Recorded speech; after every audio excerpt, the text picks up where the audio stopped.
udara yang kita hirup, kehidupan yang kita jalani.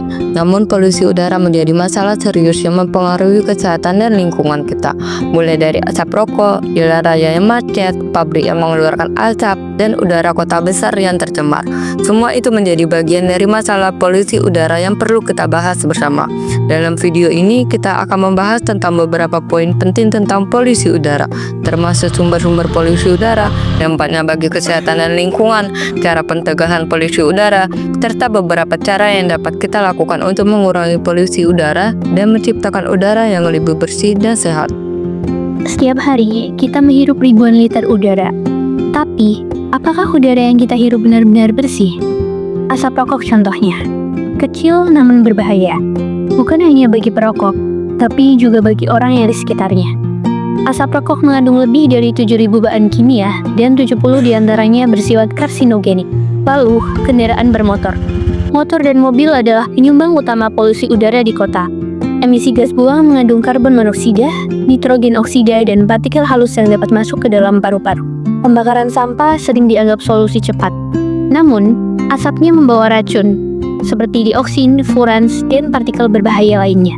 Asam ini bisa bertahan lama di udara dan berdampak serius pada kesehatan. Semua sumber ini berkontribusi pada satu masalah besar, yaitu kualitas udara yang memburuk, terutama di daerah padat penduduk. Seperti yang kita lihat, polusi udara udah biasa di sekitar kita. Kita cuma tahu sebatas permasalahan pernapasan yang menurut kita biasa aja. Padahal penyebab kematian terbanyak peringkat 3 itu dari masalah pernapasan. Karena ukurannya yang kecil banget, polusi bisa masuk ke pembuluh darah. Makin banyak polusi yang masuk, bisa nyumbat aliran darah. Akibatnya bisa gagal jantung. Ini peringkat pertama penyebab kematian terbanyak di dunia. Terus bisa kena stroke. Ini peringkat 2-nya. Kalau ada ibu mengandung, bisa fatal buat janin. Secara nggak langsung, itu semua disebabkan dari polusi udara yang sehari-hari kita hirup. Nggak cuma itu, polusi udara bisa merusak iklim, pertanian, kemudian ekonomi, seperti kejadian Black Wednesday di Los Angeles tahun 1943 dan The Great Smoke di London tahun 1952. Kita semua memiliki tanggung jawab untuk mencegah polusi udara agar udara tetap sehat dan lingkungan tetap lestari. Langkah pencegahan polusi udara bisa dimulai dari hal-hal sederhana dalam kehidupan sehari-hari, seperti mengurangi penggunaan kendaraan pribadi dengan beralih ke transportasi umum, bersepeda, atau berjalan kaki. Gunakan bahan bakar ramah lingkungan dan pastikan kendaraan selalu dalam kondisi baik agar emisinya minimal. Selain itu, hindari pembakaran sampah dan limbah secara terbuka.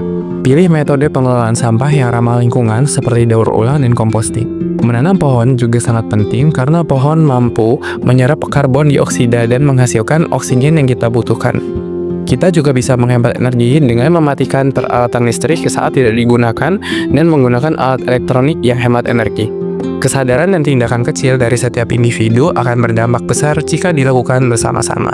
Polusi udara bukan cuma masalah hari ini, tapi juga tantangan di masa depan. Solusinya ialah teknologi ramah lingkungan dan kemauan kita untuk berubah. Menurut International Energy Agency, pada tahun 2022, energi surya menjadi sumber listrik termurah di banyak negara. Jika digunakan secara luas, potensinya bisa memangkas emisi karbon hingga 4,9 gigaton per tahun. Kendaraan listrik juga makin berkembang. Data dari Bloomberg NEF memprediksi bahwa pada tahun 2040, lebih dari 50% mobil yang dijual di dunia adalah mobil listrik tanpa emisi knalpot. Tentu ini sangat tampak pada kualitas udara. Kota kita juga butuh ruang hijau. WHO merekomendasikan minimal 9 meter persegi ruang hijau per orang. Ini saatnya kita berefleksi, bukan hanya untuk sekarang, tapi untuk udara bersih yang bisa dinikmati generasi mendatang. Jadi teman-teman semua tahu kan apa yang harus dilakukan hari ini untuk mengurangi polusi udara? Mulai dari diri sendiri, berbagi informasi dengan orang lain, dan mengambil tindakan nyata untuk menciptakan udara yang lebih bersih dan sehat. Mari kita bekerja sama untuk mengurangi polusi udara. Dengan kesadaran, tindakan, dan kerjasama, kita dapat mengatasi masalah polusi udara dan menciptakan lingkungan yang lebih baik untuk generasi mendatang. Kami harap video ini dapat memberikan kesadaran dan motivasi bagi teman-teman semua untuk mengambil tindakan dalam mengurangi polusi udara dan menciptakan udara yang lebih bersih dan sehat.